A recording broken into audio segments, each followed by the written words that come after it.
بسم الله الرحمن الرحيم. ألف لام را. تلك آيات الكتاب المبين. إنا أنزلناه قرآنا عربيا لعلكم تعقلون. نحن نقص عليك أحسن القصص بما أوحينا إليك هذا القرآن وإن كنت من قبله لمن الغافلين.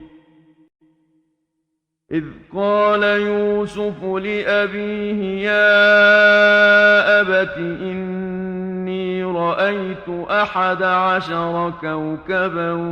والشمس والقمر رأيتهم لي ساجدين. قال يا بني لا تقصص رؤياك على إخوتك فيكيدوا لك كيدا إن الشيطان للإنسان عدو مبين. وكذلك يجتبيك ربك ويعلمك من تأويل الأحاديث ويتم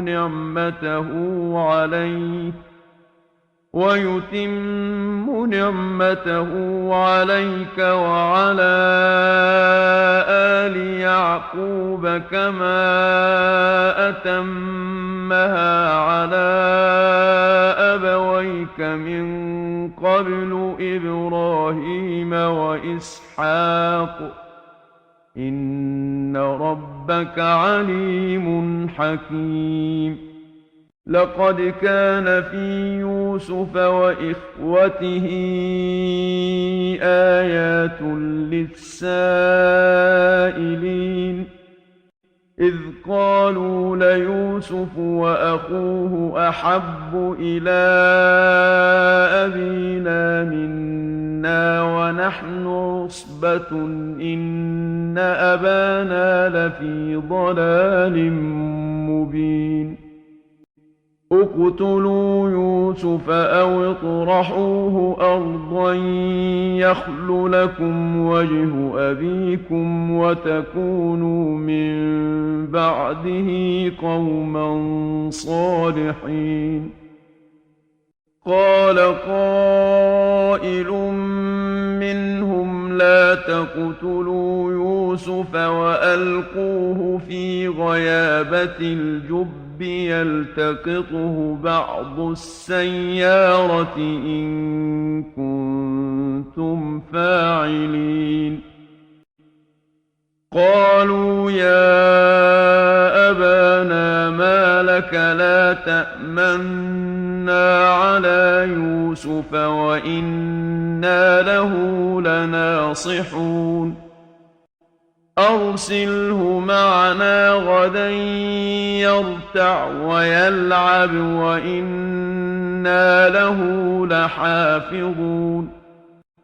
قال إني ليحزنني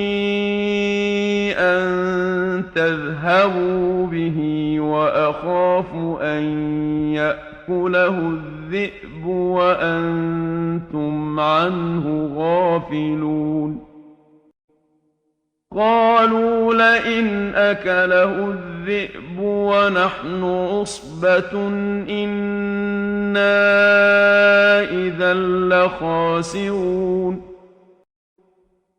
فلما ذهبوا به وأجمعوا أن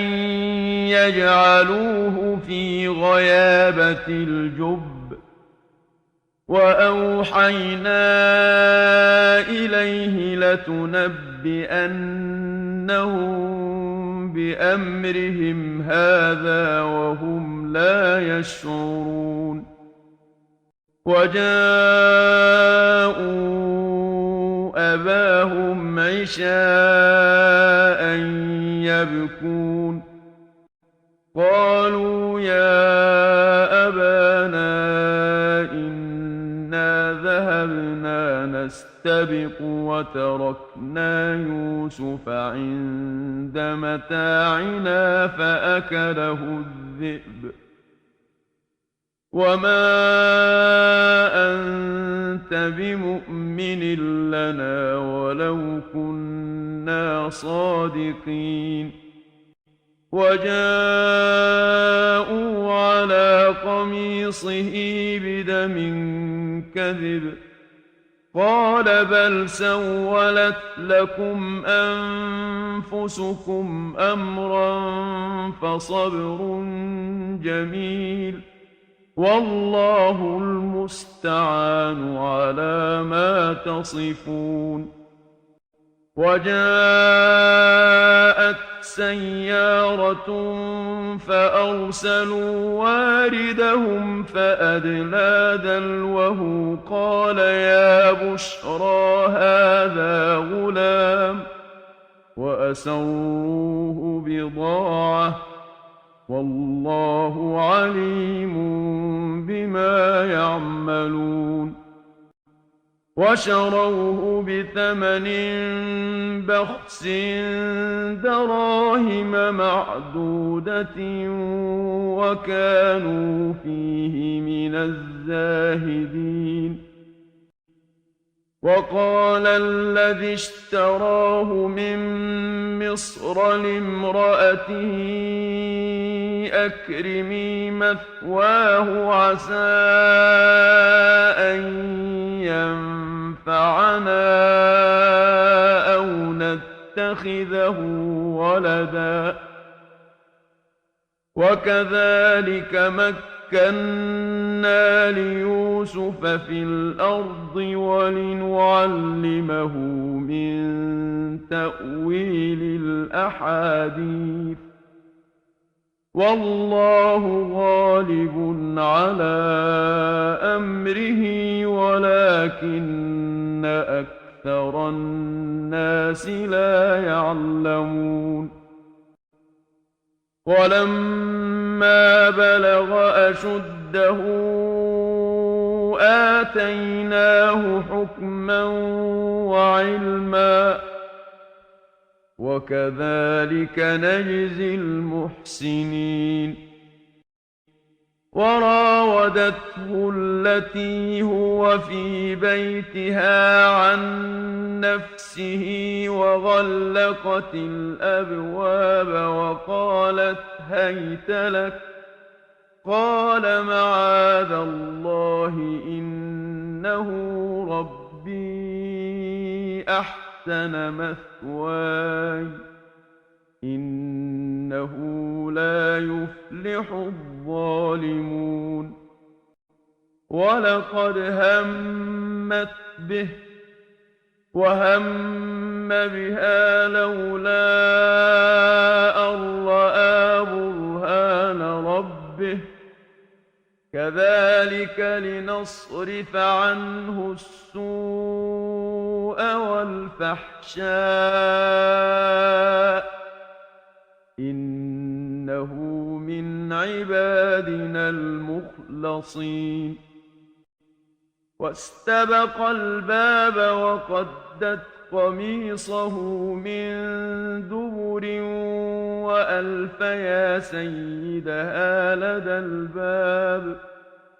قالت ما جزاء من أراد بأهلك سوءا إلا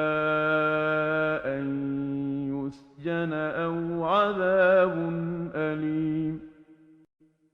قال هي راودتني عن نفسي وشهد شاهد من أهلها إن كان قميصه قد من قبل فصدقت وهو من الكاذبين وإن كان قميصه قد من دبر فكذبت وهو من الصادقين فلما رأى رأى قميصه قد من دبر قال إنه من كيدكن إن كيدكن عظيم يوسف أعرض عن هذا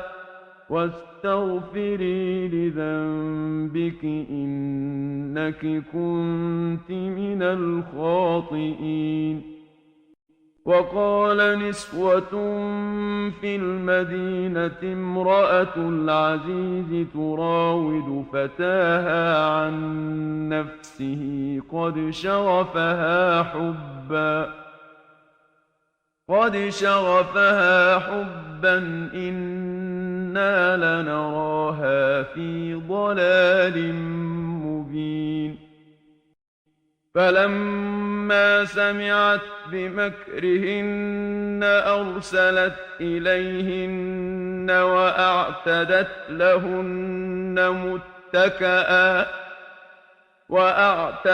لهن متكأ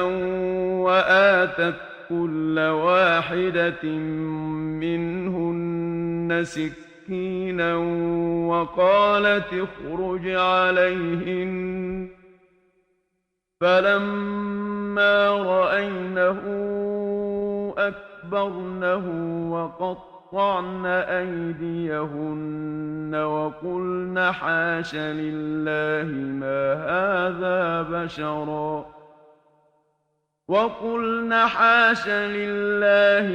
هذا بشرا إن هذا إلا ملك كريم قالت فذلكن الذي لمتنني فيه ولقد راودته عن نفسه فاستعصم ولئن لم يفعل ما آمره ليسجنن وليكونن من الصاغرين قال رب السجن أحب إلي مما يدعونني إليه وإلا تصرف عني كيدهن أصب إليهن وأكن من الجاهلين فاستجاب له ربه فصرف عنه كيدهن إنه هو السميع العليم ثم بدا لهم من بعد ما رأوا الآيات ليسجننه حتى حين ودخل معه السجن فتيان قال أحدهما إني أراني أعصر خمرا وقال الآخر إني أراني أحمل فوق رأسي خبزا تأكل الطير منه نبئنا بتأويله إنا نراك من المحسنين قال لا يأتيكما طعام ترزقانه إلا نبأتكما بتأويله قبل أن يأتيكما ذلكما مما علمني ربي إني تركت ملة قوم لا يؤمنون بالله وهم بالآخرة هم كافرون واتبعت ملة آبائي إبراهيم وإسحاق ويعقوب ما كان لنا أن نشرك بالله من شيء ذلك من فضل الله علينا وعلى الناس ولكن أكثر الناس لا يشكرون يا صاحبي السجن أأرباب متفرقون خير أم الله الواحد القهار ما تعبدون من دونه إلا أسماء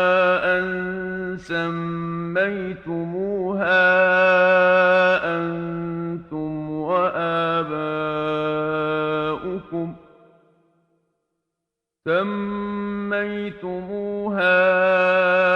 أنتم وآباؤكم ما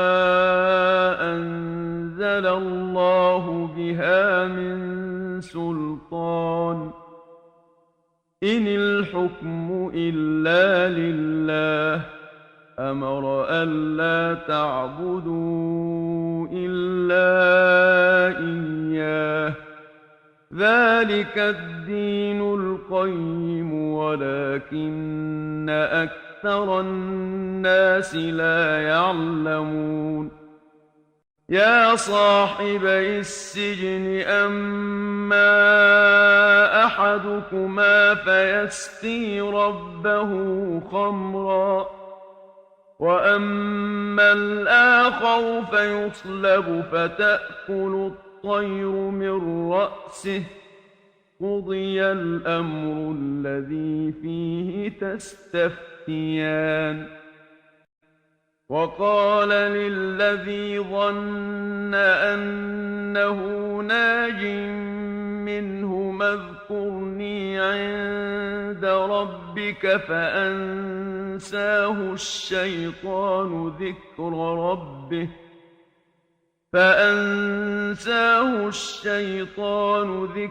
ربه فلبث في السجن بضع سنين وقال الملك إني أرى 7 بقرات سمان يأكلهن 7 عجاف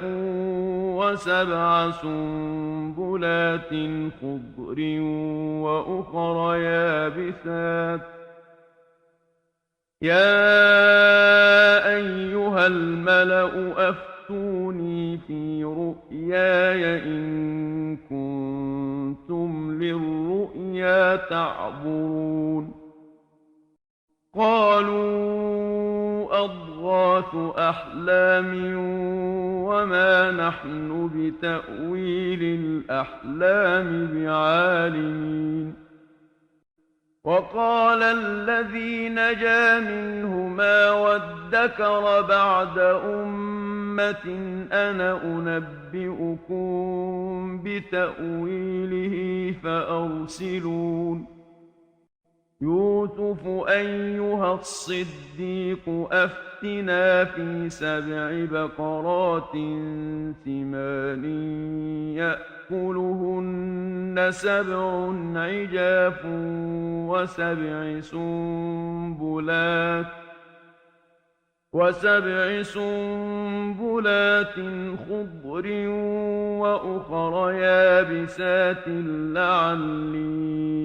أرجع إلى الناس لعلهم يعلمون قال تزرعون 7 سنين دأبا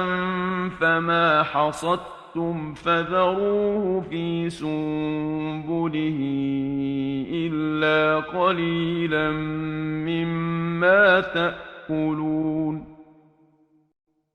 ثم يأتي من بعد ذلك 7 شداد يأكلن ما قدمتم لهن إلا قليلا مما تحصنون ثم يأتي من بعد ذلك عام فيه يغاث الناس وفيه يعصرون. وقال الملك ائتوني به، فلما جاءه الرسول قال ارجع إلى ربك فاسأله ما بال النسوة اللاتي قطعن أيديهن إن ربي بكيدهن عليم. قال ما خطبكن إذ راوتن يوسف عن نفسه قلن حاش لله ما علمنا عليه من سوء. قالت امرأة العزيز الآن حصحص الحق أنا راودته عن نفسه وإنه لمن الصادقين. ذلك ليعلم أني لم أخنه بالغيب وأن الله لا يهدي كيد الخائنين. وما أبرئ نفسي إن النفس لأمارة بالسوء إلا ما رحم ربي إن ربي غفور رحيم. وقال الملك ائتوني به أستخلصه لنفسي فلما كلمه قال إنك اليوم لدينا مكين أمين. قال اجعلني على خزائن الأرض إني حفيظ عليم. وكذلك مكنا ليوسف في الأرض يتبوأ منها حيث يشاء نصيب برحمتنا من نشاء ولا نضيع أجر المحسنين. ولأجر الآخرة خير للذين آمنوا وكانوا يتقون. وجاء إخوة يوسف فدخلوا عليه فعرفهم وهم له منكرون. ولما جهزهم بجهازهم قال ائتوني بأخ لكم من أبيكم ألا ترون أني أوفي الكيل وأنا خير المنزلين. فإن لم تأتوني به فلا كيل لكم عندي ولا تقربون. قالوا سنراود عنه أباه وإنا لفاعلون. وقال لفتيانه اجعلوا بضاعتهم في رحالهم لعلهم يعرفونها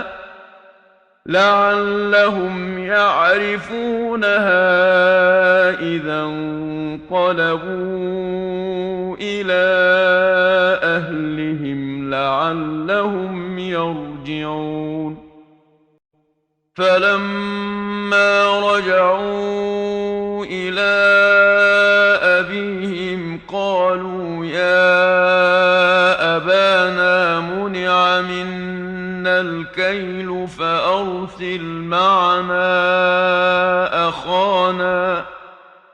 فأرسل معنا أخانا نكتل وإنا له لحافظون قال هل آمنكم عليه إلا كما أمنتكم على أخيه من قبل فالله خير حافظا وهو أرحم الراحمين ولما فتحوا متاعهم وجدوا بضاعتهم ردت إليهم قالوا يا أبانا ما نبغي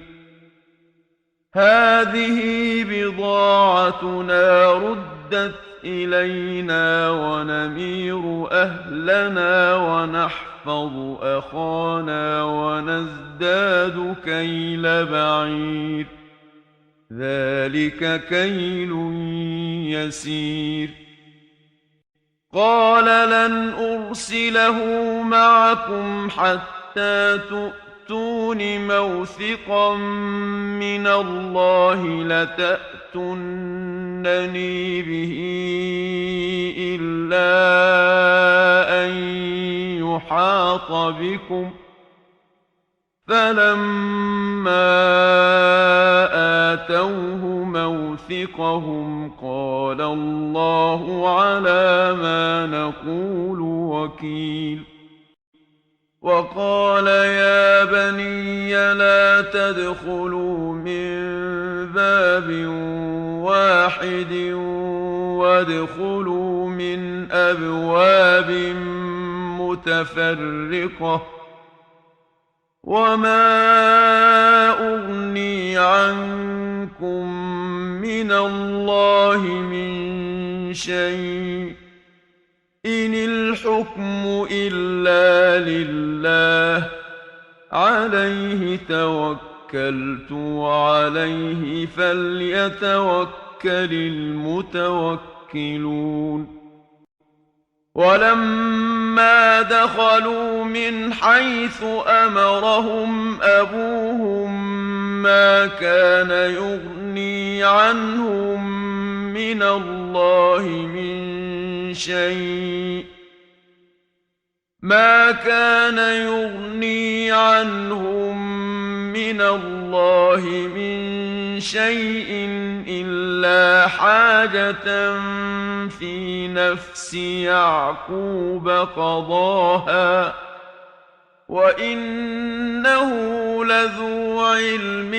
لما علمناه ولكن أكثر الناس لا يعلمون ولما دخلوا على يوسف آوى إليه أخاه قال إني أنا أخوك فلا تبتئس بما كانوا يعملون فلما جهزهم بجهازهم جعل السقاية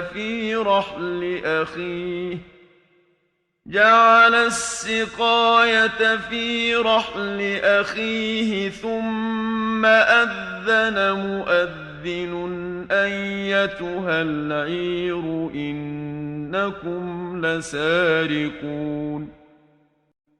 قالوا وأقبلوا عليهم ماذا تفقدون قالوا نفقد صواع الملك ولمن جاء به حمل بعير وأنا به زعيم قالوا تالله لقد علمتم ما جئنا لنفسد في الأرض وما كنا سارقين قالوا فما جزاؤه إن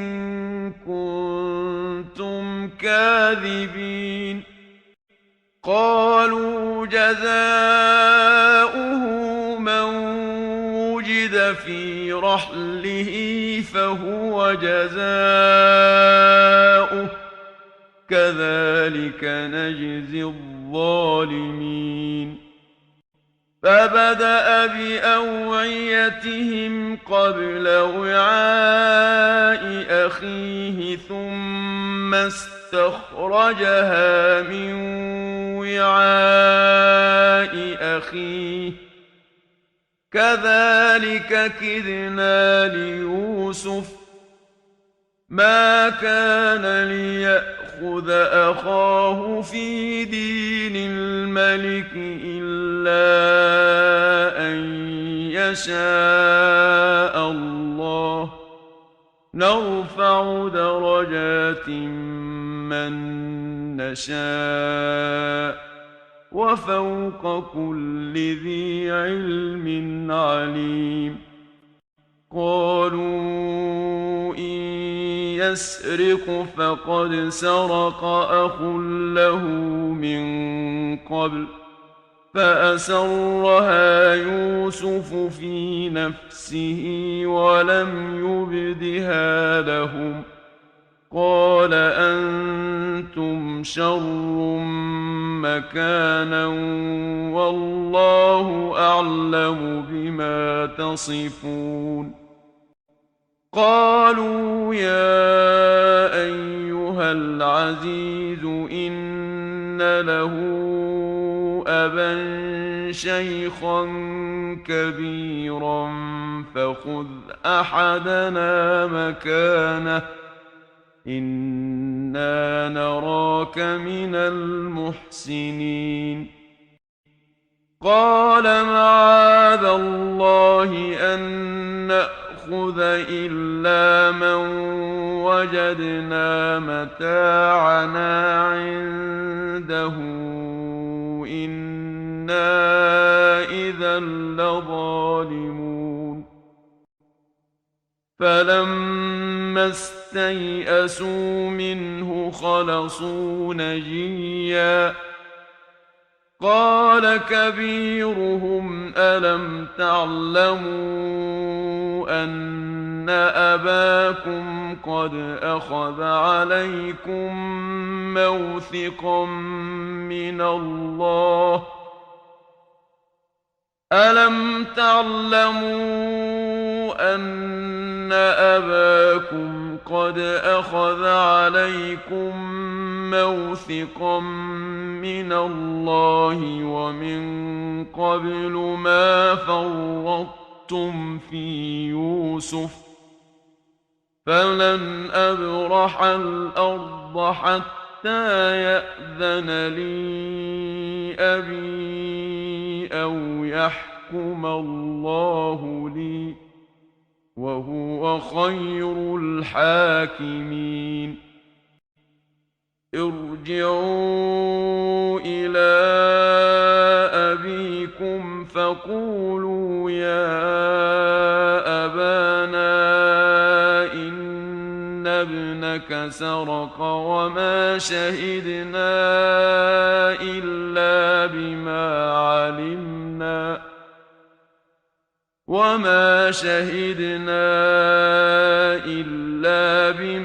علمنا وما كنا للغيب حافظين واسأل القرية التي كنا فيها والعير التي أقبلنا فيها وإنا لصادقون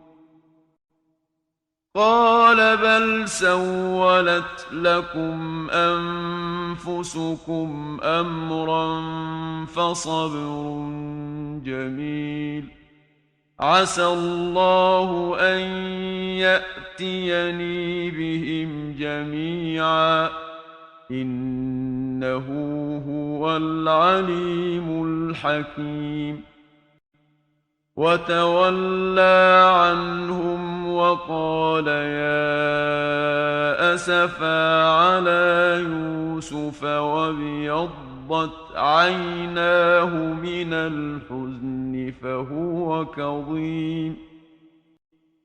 قالوا تالله تفتأ تذكر يوسف حتى تكون حرضا أو تكون من الهالكين قال إنما أشكو بثي وحزني إلى الله وأعلم من الله ما لا تعلمون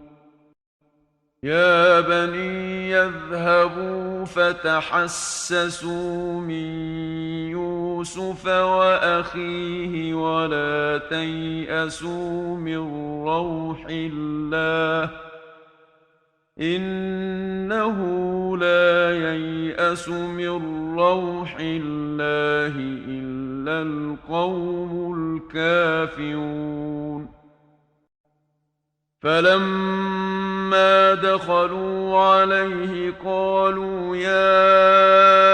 أيها العزيز مسنا وأهلنا الضر وجئنا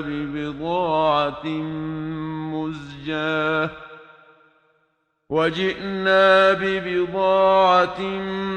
مزجاة فأوف لنا الكيل وتصدق علينا إن الله يجزي المتصدقين قال هل علمتم ما فعلتم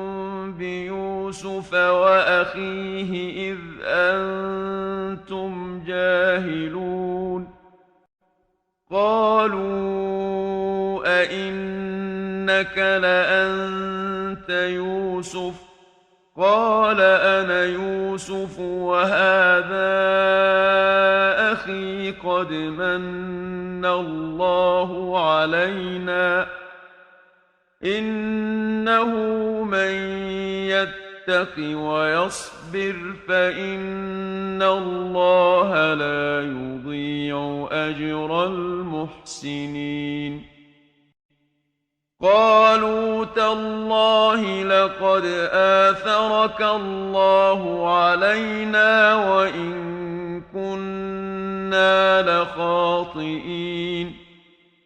قال لا تثريب عليكم اليوم يغفر الله لكم وهو أرحم الراحمين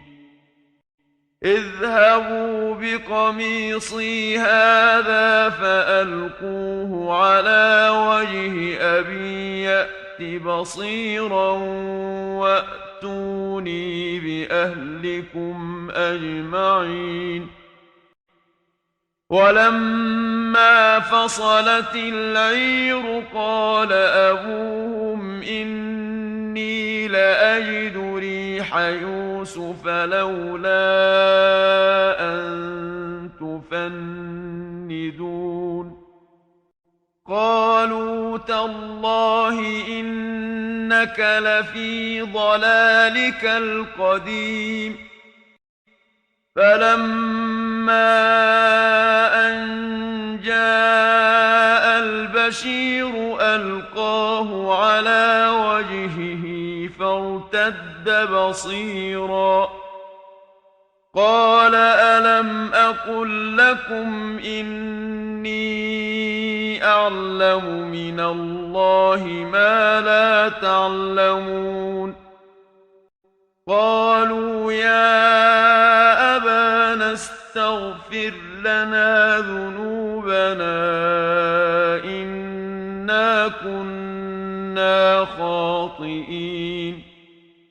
قال سوف أستغفر لكم ربي إنه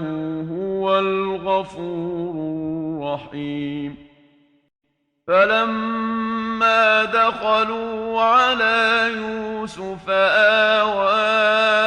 إليه أبويه وقال ادخلوا مصر إن شاء الله آمين ورفع أبويه على العرش وخروا له سجدا وقال يا أبت هذا تأويل رؤياي من قبل قد جعلها ربي حقا وقد أحسن بي إذ أخرجني من السجن وجاء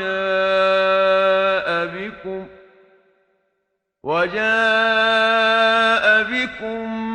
من البدو من بعد أن نزغ الشيطان بيني وبين إخوتي